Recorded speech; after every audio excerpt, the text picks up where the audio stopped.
Hi friends, எப்படி இருக்கீங்க? அனைவருக்கும் ஆடி 18 நல்வாழ்த்துக்கள். இப்போ ஒரு புக்கில் எழுதியிருந்துச்சு. ஒரு புக்கு வாங்கினேன். ரொம்ப அழகாக இருந்தது. அந்த புக்கு எல்லாமே போட்டிருந்தது. அதாவது அம்பிகையின் வழிபாடல்கள் எல்லாமே போட்டிருந்தது. அதுக்கு வீடு வாசல் முதலிய செல்வங்கள் உண்டாக அது ஒரு சோசனம் கொடுத்துருக்காங்க. அதை நான் படிக்கிறேன். நீங்கள் நல்லா கேட்டுக்கோங்க.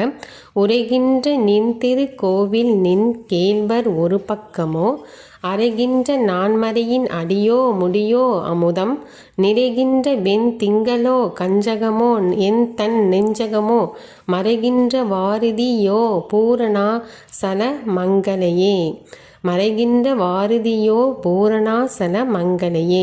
இது வீடு வாசல் முதலிய செல்வங்கள் உண்டாகிறதுக்கு இந்த சோஸ்திரம். நீங்கள் தினிக்கு படித்தா நீங்கள் வீடு வாங்காதவங்க வீடு வாங்கலாம். எல்லா செல்வங்களும் உண்டாகட்டும், ஆரோக்கியமாக இருக்கட்டும், எல்லாம் நலமாக இருங்கள், எல்லாம் ஒற்றுமையாக இருங்கள், நோய் நொடி இல்லாமல். ஓகே ஃப்ரெண்ட்ஸ், பிடிச்சிருந்துச்சுன்னா லைக் பண்ணுங்கள், கமெண்ட் பண்ணுங்கள், சப்ஸ்கிரைப் பண்ணுங்கள், என்னோடய சேனல்லாம் ஷேர் பண்ணுங்கள். அப்புறம் என்னன்னா, இன்றைக்கி ஆடி 18 நீங்களாம் எப்படி கும்பிட்டீங்கன்னு என் கமெண்ட்டில் சொல்லுங்கள். தேங்க்யூ.